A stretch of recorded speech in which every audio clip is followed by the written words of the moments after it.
Thank you very much indeed. We've heard today that you are of the view that this vote is going to happen on the 11th of December, and you are, of course, fighting your corner valiantly for that vote to be won by the government. Let's just assume that some sort of miracle happens between now and the 11th of December and you do indeed win the vote.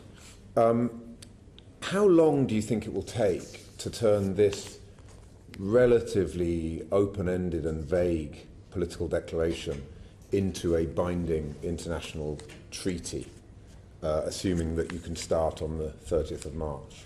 Well, I think quite rightly a number of members of the committee have paid tribute to the negotiating team for the work that they have done in securing that political declaration, and it's slightly at odds then to dismiss it simply as vague. I think actually the wording in there is subject to significant negotiation, and actually that is an indicator of the force that it will have politically in setting the framework.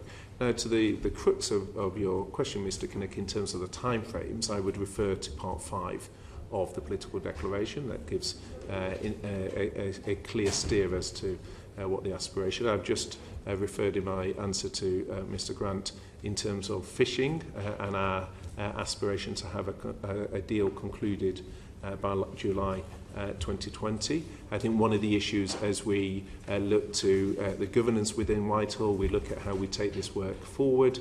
One of the issues will be to look at what the phasing of that work is. But I share your desire, or I suspect your desire, is to see momentum injected into that process. I'm very keen to see that. So just for you to know, I mean, we've had a diverse range of witnesses giving us evidence on this issue for quite some time, and they haven't been unanimous on many things, but one thing they've been absolutely unanimous on is the idea of turning the political declaration into an international treaty by the end of the transition phase is a pipe dream. It's not going to happen because you've of course got the negotiation process and then ratification by 28 national parliaments and regional parliaments. So you've also, in your evidence, placed great emphasis on the need for certainty and clarity.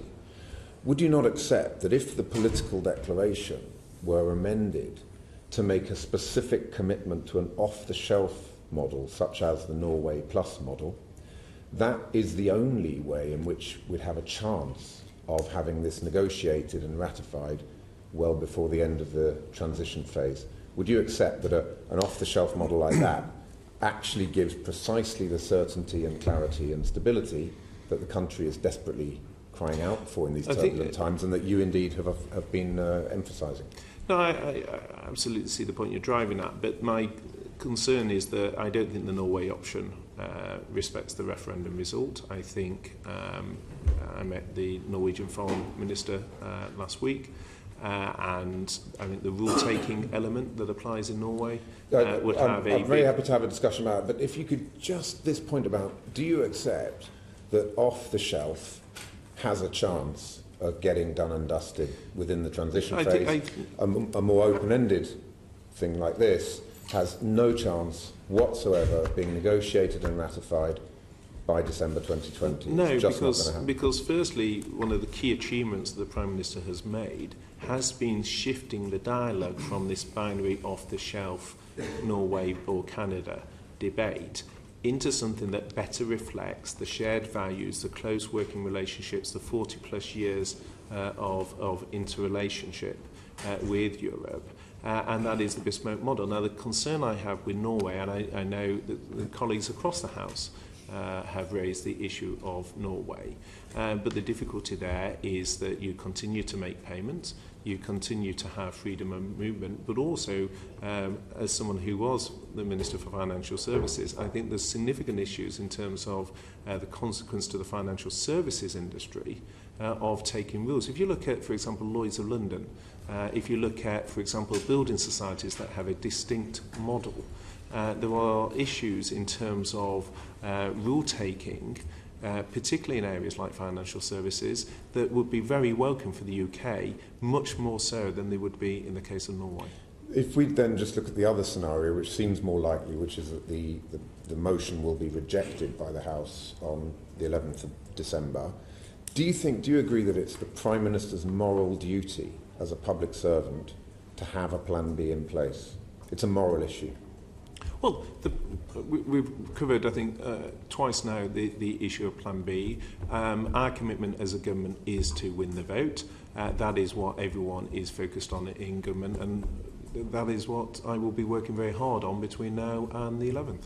So if there is a compromise out there which provides the certainty that our economy and people so desperately need, and which, yes, of course, is not perfect, no solution is perfect, but it certainly provides that clarity which is so important for the commitments that we're making, do you not think it's the Prime Minister's duty to have that option ready to go as soon as she loses the vote on the 11th? Well, I respect the spirit in which the question is put, but my concern is that does not deliver on the referendum result, because the referendum result, for the reasons I've just alluded to in terms of the concerns with Norway, we have a deal. European Union leaders have agreed it after a very intense and difficult negotiation. The Prime Minister secured that deal in the national interest. It delivers on the referendum result for people like me on the Brexiteer side who campaigned for changes in areas like having a skilled immigration approach. It delivers on that, on fishing and agriculture on the list that we can run through. It allows us to have an independent trade policy. But so if you, significant wins there in that deal, and that's why I think it's the right deal, and we need to make that case. It's for all members of Cabinet to make that case, but we need to make the case and secure the vote. That's our priority. On the point of the referendum and the mandate, I mean, a narrow vote to leave could very well be taken as an instruction to move house, but to stay in the same neighbourhood. Surely the instructions are to stay very close to Europe, to leave the political institutions, to leave the ever closer union, the political project, but to retain very, very close, strong and productive links through a well-established and well-understood framework. One could very easily interpret 5248 in that way. It's the Prime Minister that chose to interpret it as leaving the single market and the customs union. So we can have a long debate about what the referendum actually means. Isn't it time, though, now to put that to one side and find a pragmatic solution that can command a majority, a cross-party majority in the House of Commons in the national interest? But I think that's exactly what's underscored the Prime Minister's approach. If you look at the fact that this is a deal that enables us to have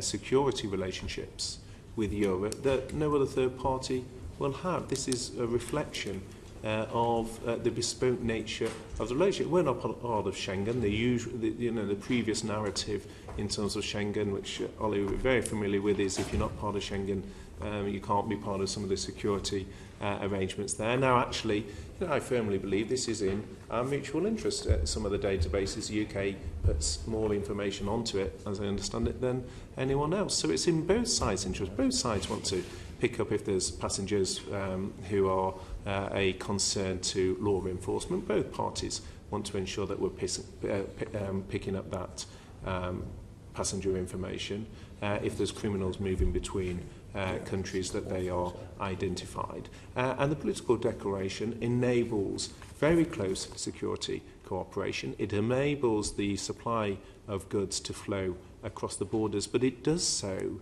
in a bespoke way that also delivers on the freedom of movement, on the vast sums of money being paid, on the desire for an independent trade. And I think that's the point, that the binary choice of Norway or of Canada does not deliver what the Prime Minister's deal delivers.